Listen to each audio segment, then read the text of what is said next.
Ndagushimiye wowe uherereye hose mu bice by'igihugu, amajyepfo, amajyaruguru, iburasirazuba, iburengerazuba, umujyi wa Kigali ndetse no hanze y'u Rwanda, ukaba wahisemo gukurikirana Ecospar News. Aka ni ka kanya tubagezaho amakuru ya entertainment agiye atandukanye, amakuru y'ibyamamare mukunda, ibyegeranyo bitandukanye ndetse n'amakuru ya siporo. Njye ndi Pax, kora subscribe tujye tubasha kubana umunsi ku munsi. Ni inkuru yababaje abatari bakeya hano mu Rwanda, hanze y'u Rwanda, by'umwihariko abakoresha imbuga nkoranyambaga bakaba bakunda komedi nyarwanda. Ni nyuma y'uko ibinyamakuru byinshi bigiye bitandukanye byagiye kwandika bigahuriza ku mutwe w'inkuru ugira uti: yatawe muri yombi azira gukubita no gukomeretsa. Nta wundi rero ni Kanyabugande Olivier tumenyereye hano mu Rwanda ku izina rya Nyakso. Kuri uyu wa 18 Kanama 2022 nibwo urwego rw'igihugu rw'ubugenzacyaha RIB rwataye muri yombi Kanyabugande Olivier, uyu nguyu tumenyereye nka Nyakso. Akurikiranyweho rero icyaha cyo gukubita no gukomeretsa ku bushake mugenzi we, nyuma y'uko amakuru ahari ahamya y'uko Nyakso yamukubise icupa n'inkoni yo mu mutwe biza kumuviramo kumukomeretsa ubwo bari bari muri resitora iherereye mu karere ka Nyarugenge, umurenge wa Nyamirambo, akagari ka Rugarama, umudugudu wa Rusisiro.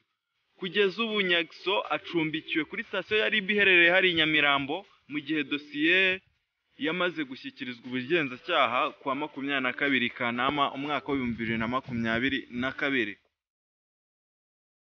Aya makuru yacicikanye cyane by'umwihariko ku itariki 19 ku mbuga nkoranyambaga zigiye zitandukanye, aho bamwe mu bafana be bavugaga ko Nyakso bazi, Nyakso bafana atakora ibi bintu, ndetse abandi bakavuga bati iyi nkuru ntaho ihuriye n'ukuri, kugeza ubwo umuvugizi wa RIB ubwe yahamije iyi nkuru, ndetse yongeraho ko iki cyaha mu by'ukuri kiramutse kimuhamye, ngo ubusanzwe umuntu wahamwe n'iki cyaha ashinjwa ahanwa n'ingingo y'121 y'itegeko nimero 38/2018 ryo kuwa 30 Kanama 2018 riteganya igifungo cy'imyaka 3 ariko kitarenze imyaka 5 n'ihazabu y'amafaranga y'u Rwanda ari hagati y'ibihumbi 500 ariko nanone atarenze miliyoni 1.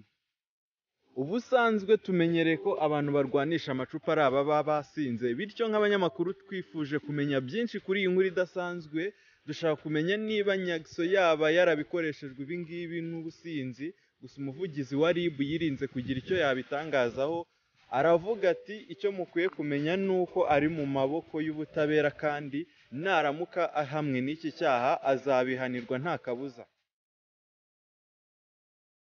Umuvugizi wa RIB kandi yakomeje avuga ko nta na rimwe uru rwego ruzigera rwihanganira abijandika mu byaha bigiye bitandukanye bitwaje izina bafite muri sosiyete cyangwa imbaraga zindi bafite bigatuma bakandamiza abandi. Kugeza ubu ngubu ari ababyeyi, ari abavukana na Nyakso ndetse n'abandi bakorana nawe bya hafi, ntawe uragira icyo atangaza kuri iyi nkuru ye.